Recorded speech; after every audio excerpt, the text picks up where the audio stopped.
আসসালামু আলাইকুম বন্ধুরা। আপনারা তো জানেন প্রতিদিনই আমি সকালবেলা নামাজ পড়ে একটু হাঁটাহাঁটি করার অভ্যাস আছে। তো আজকে একটু বের হয়ে হাঁটতে যেয়ে দেখি এক চাচা একটা জালি কুমড় নিয়ে এসছে। দেখে আমার লোভ লেগে যায়। কি আর করার, জালি কুমড় নিয়ে এসছি।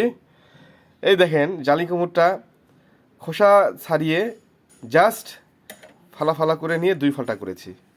এই জালি কুমড়টা এখন আপনারা জানেন না কে কিভাবে এটাকে নেন। আমার এই জালি কুমড়ের চপ করতে, চপ খেতে খুব মজা লাগে। সকালবেলা গরম ভাতের সাথে এই চপটা খুব ভালো আহ, ভালো যায় আর কি।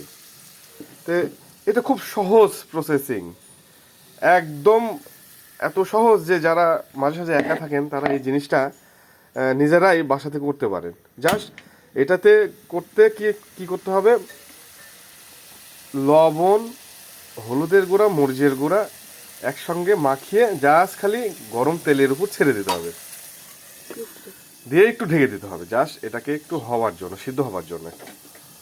এইটুকুই। এই যে জালি কুমড়টা আমার ভাজা হয়ে গেছে। 3 থেকে 4 মিনিট, অনলি 3 থেকে 4 মিনিটে এই রেসিপিটা করা যায় এবং খেতে অনেক সুস্বাদু। একবার হলেও এইভাবে করে দেখেন, সকালে সকালে গরম ভাতের সাথে খুব মজা হবে, খেতেও মজা, দেখতেও সুন্দর। শুভ সকাল।